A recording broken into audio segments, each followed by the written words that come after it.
Hey Stefan, hello. How are you? Good, Slava. How are you? Awesome, thank you. Haven't seen you for ages. I know that today is a special day for you. Today is your birthday, and I wish you happy birthday.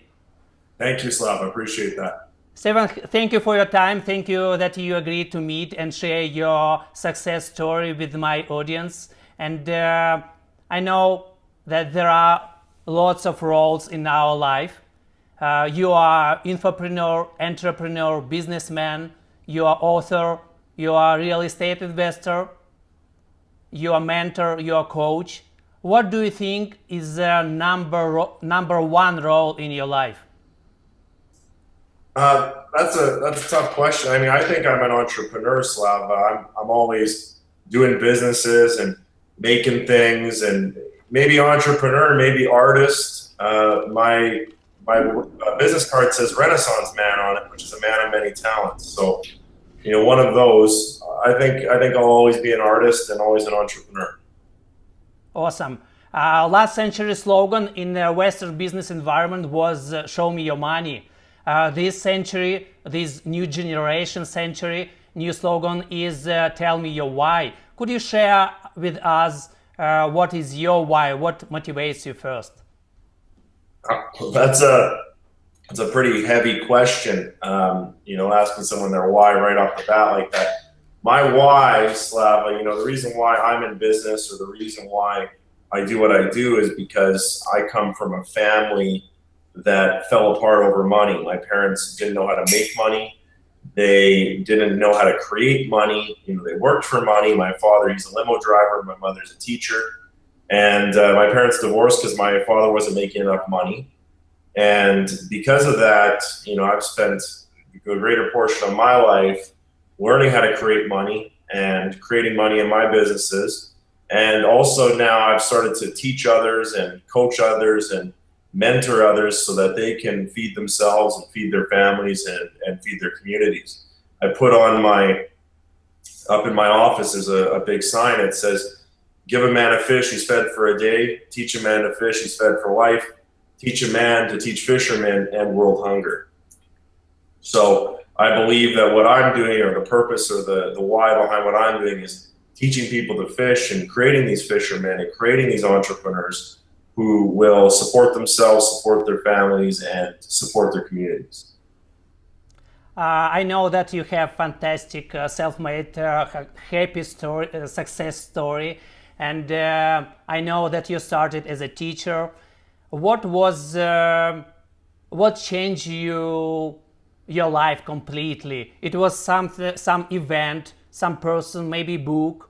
Change my life towards becoming an entrepreneur. Exactly, yeah. Well, I think I was always an entrepreneur. I mean, I was a musician. I had a rock band. I had a little guitar teaching practice. And the thing that got me, into real estate and, got me started on my current path was I read a book called Rich Dad Poor Dad. And the book, totally changed my life. It changed the way I thought about things. And I used to think that to get rich, you had to be a rock star. And, now I know that that's not true. You don't have to be a rock star. Obviously, rock stars can become rich. But if you want to be wealthy, if you want to be financially independent, what you need to do is do two things: create businesses and invest in real estate. So that book changed my perspective. It changed my life. And I started building businesses and investing in real estate. And it's been quite a few years. I think about 8 years ago, I read that book. And now I'm Rich Dad International Hall of Fame. In 2014, I won the only award in Canada for that. So pretty exciting to get that. Awesome, Michael. Congratulations to you. Thank you. There are lots of people who would like to be successful like you are. What would you like to tell them? What does it mean success for you? Well, I think success is it's getting what you want. It's the ability to get what you want in a life. And I think success means something different for everybody. For some people, success is getting married and having a family. For some people, success is being the manager at the gas station. For some people, success is making $1 million. Like whatever success is for you. I think that people overestimate what they can do in a year, and we underestimate what we can do in a decade. And I think that if you do something every day, if you are committed to being successful every day, committed to having success every day, that's really where it starts. It's a daily actions thing. Success, is it something what you got when you was born, or you think that it's something what you get during your life and you can lose it? Well, I think it's both. I think we're all born as children and we want things. We have big dreams and we think we can do things. And then if we're successful in life, we think we can do bigger and bigger things. Our aspirations go up. If we're unsuccessful, then our aspirations go down. So I think it's both. I think you're born with a hunger inside of you and you want something and you want to build things and you want to do things. And I think that your life experiences either enhance that or they diminish that. And for me, I have times where I'm very hungry and I want to go and do things, and I have times where I'm not hungry and I just want to sit back. So I think it does come and go, and it is up to you. What would you tell to people who would like to be successful, but they don't know how to start, where to start? They already understood that they are in a rat race, and they want to change completely their life, but they don't know the first step. What do you think is the first step for them? Well, I think what you have to do is a couple things. You have to read a lot, so start reading books. Start reading a book a week if you can, or a book a day. Next thing you're going to have to do is you're probably going to have to change your friends and start going to some seminars and some events where other success-minded people are. And the last thing I think is the most important thing is you have to find a coach or a mentor or somebody that can guide you and help you make those decisions every day that are going to make you successful. What is number one book in your life? Oh man, number one book. I think that's a that's a tough question, Slava. I mean, can imagine. the political answer someone would say is the Bible, right? The Bible has a lot of great life information in it. Another great book is Think and Grow Rich, which is essentially a lot of things in the Bible condensed into a smaller book. There's a lot of good books, Atlas Shrugged by Ayn Rand is a great book if you want to be an entrepreneur. So they're all great books. I mean, I don't know if there's really one book, but those are some big ones. Okay, if we are talking about happiness and we are talking about success, can a man be successful and unhappy, and happy and unsuccessful? Well, I think that's coming down to definitions. I think happiness comes from living your values. So whatever your values are, if you're living your values, you're going to be happy. Success comes from getting what you want. Now, sometimes we don't know what we want, Slava. And I think that that's something that people, we go out and we say we want to make $1 million, or we want to own a bunch of properties, or we want to quit our job, or we want to travel the world. We don't know. We don't actually know what we want. This mind is so powerful. So sometimes I think people can achieve success, whatever they think that is, and be unhappy because the thing that they thought they wanted, they actually didn't want. And I've been there in my life before where I've achieved things that I wanted or thought I wanted. It turned out I didn't want them after all. In your book, which is one of the most valuable book in my business library, you wrote that your philosophy is simple. Find great deals, build a fantastic team, pay everybody, and create partnerships for life. If you would have a choice just to select one of them, what would you select? Well, that's really tough. I mean, I want to say partnerships for life is really a powerful thing. One of the most important people someone can have in their life is their husband or their wife. If you pick the right spouse and the right partner for life, I think a lot of things can fall into place. The second one, that I think is really important there is pay everybody. That goes with partnerships for life. If you're not paying people, you're not going to have very many partners for very long. So I think that those two are really big. Partnerships for life is a great idea. I think it's very idealistic. It's very tough to keep a partner for life. I'll say that right now. I mean, the one ship that never sails is the friendship or the partnership. And it is tough to keep partners for life, but if you can find people and keep them on your team and keep them happy and keep them paid, I mean, that's certainly one of the keys to success is long-term relationships. Who is the most valuable person in your life? Oh man, that's a really tough one.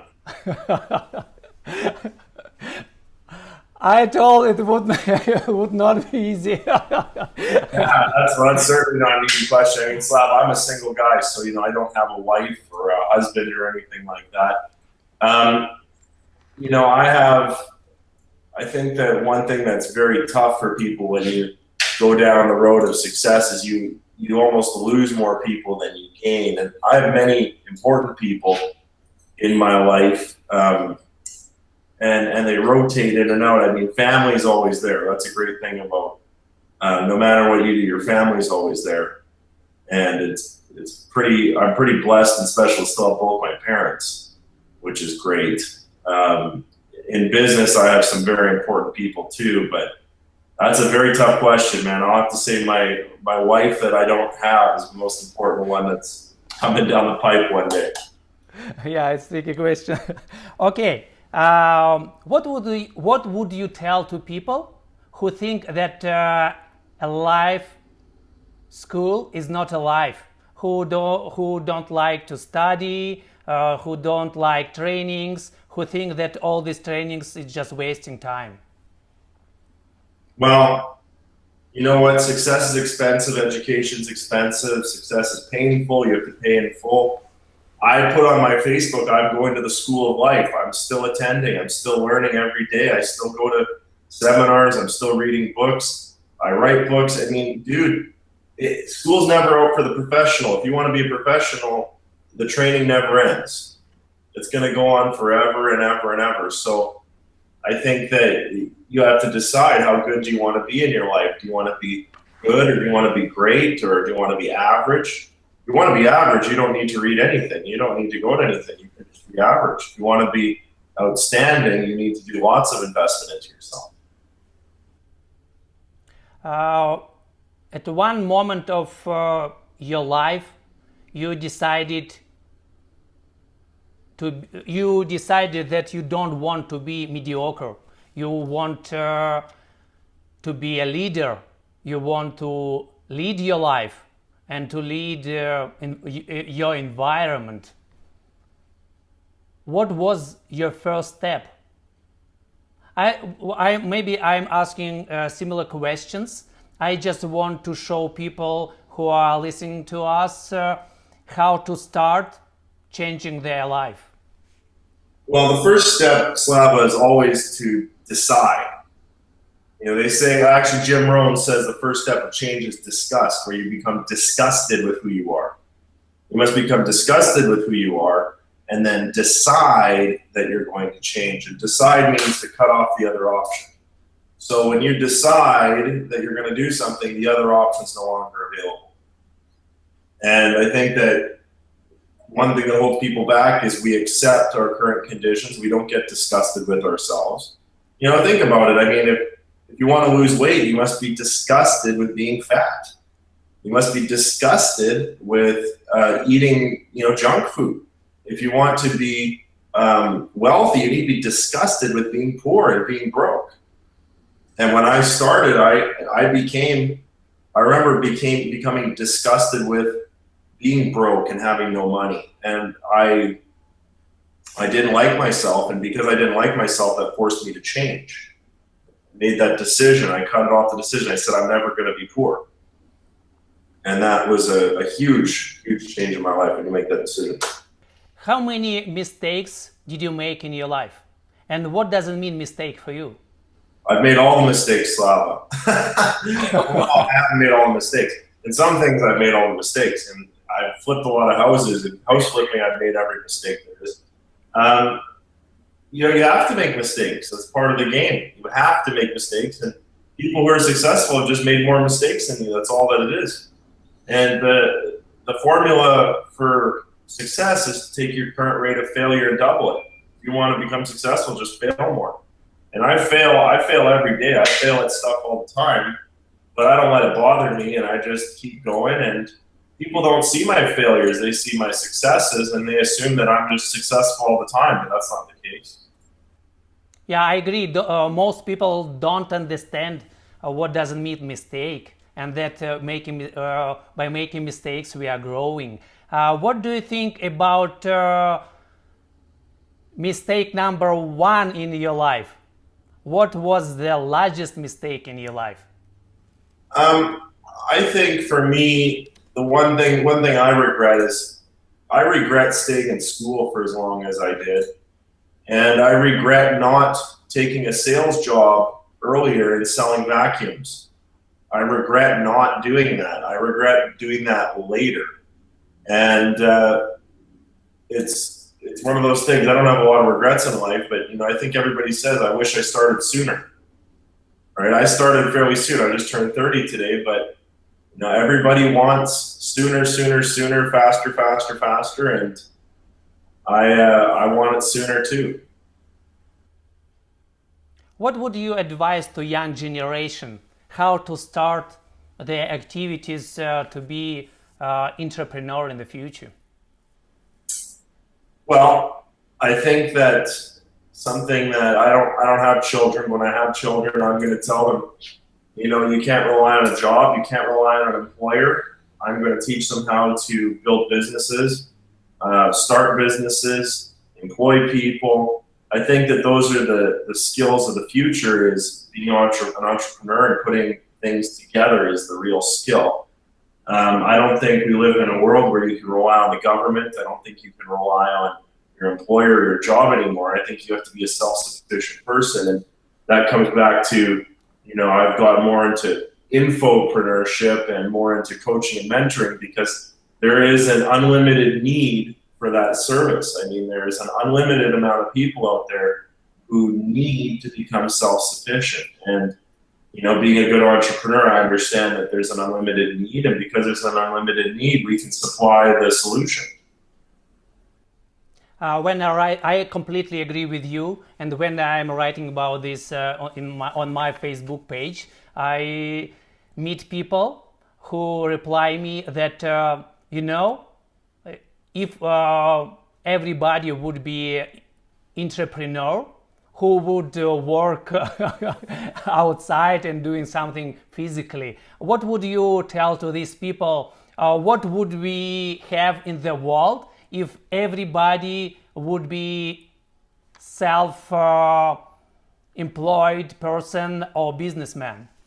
Well, I think the world would be a great place. I mean, the way that things work is, first of all, there still would be people shoveling snow. There would still be people cutting grass. There would still be people flipping burgers because everybody is in some sort of progression, right? I mean, you're not ready to be the big entrepreneur on day one. Maybe you're just going to mow lawn for someone else for a bit. There's nothing wrong with that.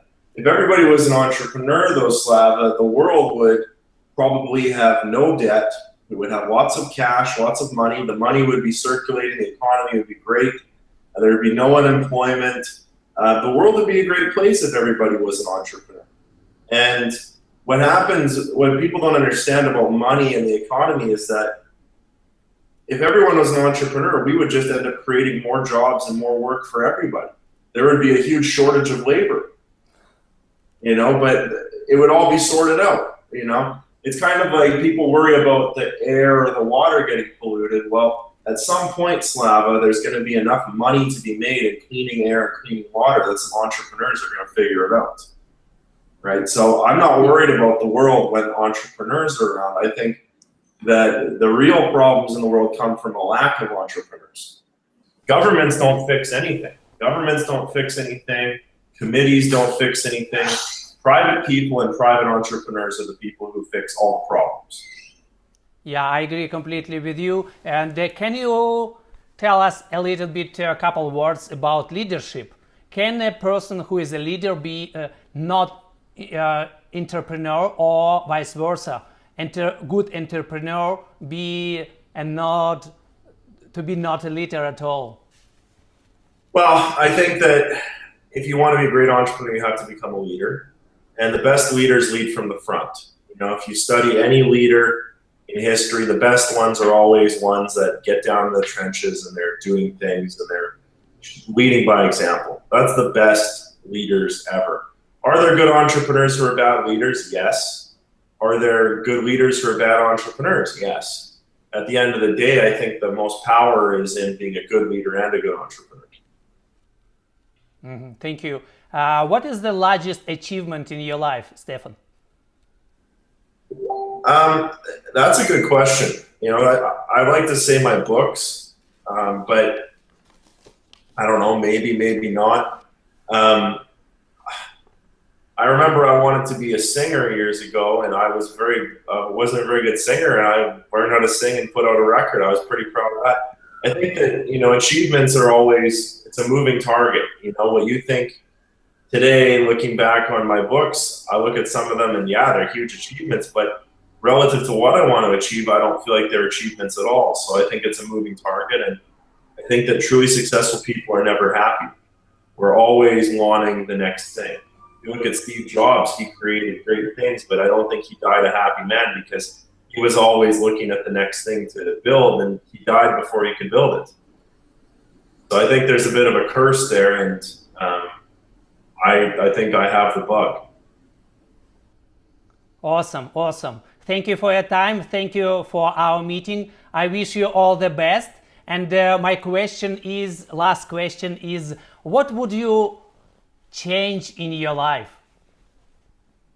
What would I change? Well, you know, I got to get my fitness and my health together. That's something that I've neglected for years, and I've really put it on the back burner. And being young and having youth, you know, I think when you're young and you have youth, you neglect your health sometimes. And I'm not young anymore. I'm 30, so it's time to wrap all that up. You know, I think that in life, you're never really in balance if you're going somewhere. So that's something I have to do to reach more of a balance in my life and to go to the next level. Awesome. It was a pleasure to talk with you. Thank you very much, Stefan. I hope we will meet again with you. Thank you. Thank you, Slava.